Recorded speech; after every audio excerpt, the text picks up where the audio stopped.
में बड़ी खबर सामने आई। सीएम केजरीवाल ने सुप्रीम कोर्ट में दाखिल की है याचिका। सीबीआई केस में गिरफ्तारी को केजरीवाल ने चुनौती दी है। दिल्ली हाई कोर्ट के फैसले के खिलाफ सुप्रीम कोर्ट में याचिका दाखिल की गई है।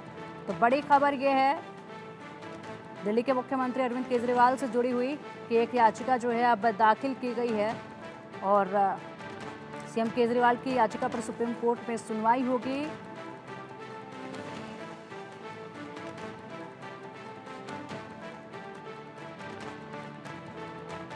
तो दिल्ली शराब घोटाला मामला है ये, उसमें सीएम केजरीवाल ने सुप्रीम कोर्ट में याचिका दाखिल की है जिस पर सुनवाई होगी। सुप्रीम कोर्ट मुख्यमंत्री अरविंद केजरीवाल की उस याचिका पर भी सुनवाई करेंगे जिसमें उन्होंने 2018 में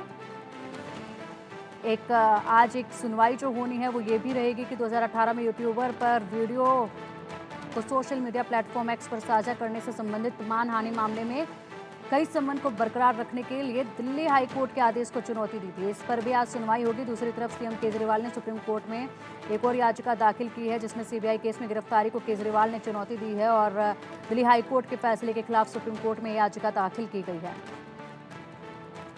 आयुष हमारे सहयोगी अधिक अपडेट के लिए हमारे साथ है। आयुष, देखिए एक और याचिका जो है दिल्ली के मुख्यमंत्री अरविंद केजरीवाल की तरफ से दाखिल की गई है।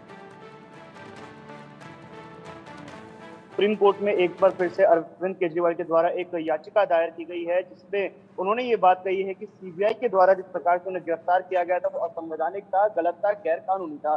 इससे पहले दिल्ली हाईकोर्ट में जब ये मामला चल रहा था, दिल्ली हाईकोर्ट ने इस पूरे मामले में अरविंद केजरीवाल की याचिका को खारिज करते हुए बात कही थी कि अगर आपको रेगुलर बेल चाहिए तो आप ट्रायल कोर्ट में जा सकते हो, यानी कि लोअर कोर्ट में जा सकते हैं। लेकिन लोअर कोर्ट से चूंकि अरविंद केजरीवाल को कभी भी जमानत नहीं मिली, लोअर कोर्ट से हमेशा अरविंद केजरीवाल की जमानत याचिका खारिज हुई है। फिर चाहे वो ट्रायल कोर्ट में, राउज रेवेन्यू कोर्ट में गए हो, सेशंस कोर्ट में गए हो, और अगर अपर कोर्ट की बात की जाए तो हाई कोर्ट भी कभी भी अरविंद केजरीवाल के फेवर में नजर नहीं आया। जितनी बार भी उन्होंने जमानत याचिका डाली, फिर चाहे वो सीबीआई के मामले में हो, ईडी के मामले में हो, हर बार उन्हें झटके मिले हैं। सुप्रीम कोर्ट ने हालांकि अरविंद केजरीवाल को 2 बार जमानत दी है। एक जमानत उन्हें दी गई थी 2024 के लोकसभा चुनाव से पहले ईडी और सीबीआई के दोनों मामलों में, और अब उसके बाद जो जमानत उन्हें मिली थी सुप्रीम कोर्ट की तरफ से वो उन्हें दी गई थी ईडी के मामले में। लेकिन अरविंद केजरीवाल अभी भी सीबीआई के मामले में जेल में बंद है, वो जुडिशियल कस्टडी में है।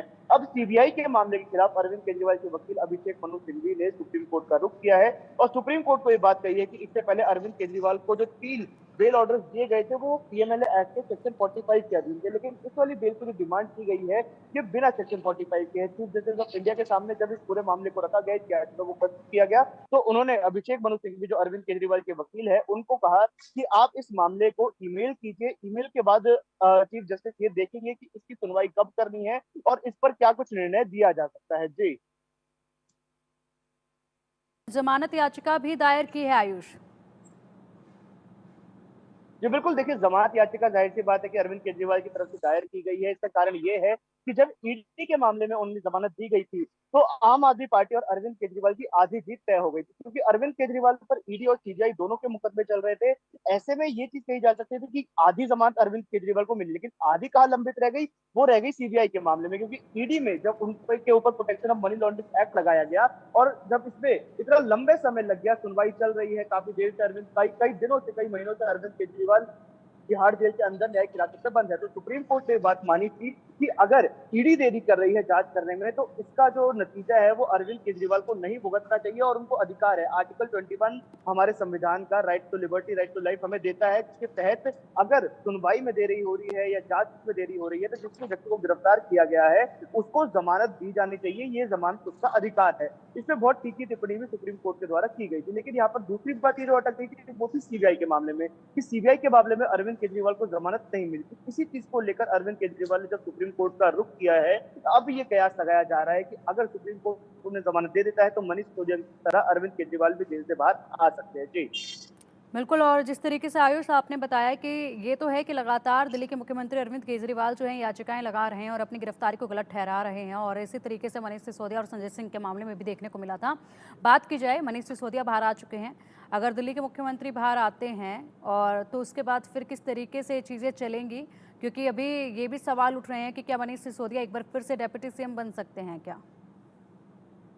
बिल्कुल देखिए, जहाँ तक बात की जाए राजनीति की तो देखिए आम आदमी पार्टी में भी एक खींचतान देखने को मिली थी जब मनीष सिसोदिया जेल के अंदर थे और उसके बाद अरविंद केजरीवाल को जेल हुई थी। यानी आम आदमी पार्टी के दो बड़े चेहरे, एक सीएम और एक डेप्यूटी सीएम, दोनों तिहाड़ जेल के अंदर बंद हो गए। अब यहाँ पर खींचतान होने लगी कि आखिर दिल्ली को कौन संभालेगा, इसको लेकर कई सवाल भी खड़े होने लगे। और क्योंकि भाजपा यहाँ पर विपक्ष में है तो विपक्ष के तौर पर भाजपा ने भी कई सवाल खड़े किए कि आखिर दिल्ली किसके हाथों में रहेगी, दिल्ली की देखभाल कौन करेगा। आतिशी और सौरभ भारद्वाज का नाम यहाँ पर सामने आने लगा था कि इन दोनों में से कोई एक दिल्ली की कमान संभाल सकता है, लेकिन अरविंद केजरीवाल ने जेल के अंदर रहने के बाद भी इस्तीफा नहीं दिया। आम आदमी पार्टी की तरफ से नारा दिया गया था कि ये सरकार जो है जेल से चलेगी, जेल से अरविंद केजरीवाल सरकार चलाएंगे। तो इस चीज को लेकर भी काफी राजनीति हुई थी, लेकिन अब क्योंकि मनीष सिसोदिया जो अरविंद केजरीवाल के बाद दूसरा बड़ा चेहरा थे आम आदमी पार्टी में, अब वो बाहर आ गए हैं। हालांकि डेप्यूटी सीएम की कुर्सी आतिशी को दी जा चुकी है, लेकिन अब ये कहना मुश्किल है कि मनीष सिसोदिया क्या वापस डेप्यूटी सीएम बनेंगे या कोई और मंत्रालय उन्हें दे दिया जाएगा, क्योंकि जो एक बार डेप्यूटी सीएम रह चुके हैं जाहिर सी बात है वो अपना डिमोशन करवाना पसंद नहीं करेंगे। जी बिल्कुल, बिल्कुल, बिल्कुल आयुष, आपने सही कहा। और ऐसे में दिल्ली के मुख्यमंत्री अरविंद केजरीवाल की पत्नी सुनीता केजरीवाल भी जो है ज़मीन पर उतरी थी और उन्होंने भी काफ़ी संदेश जो है जनता तक पहुंचाए थे। फिलहाल आप बने रहिए और भी खबरों पर आपसे अपडेट हम लेंगे।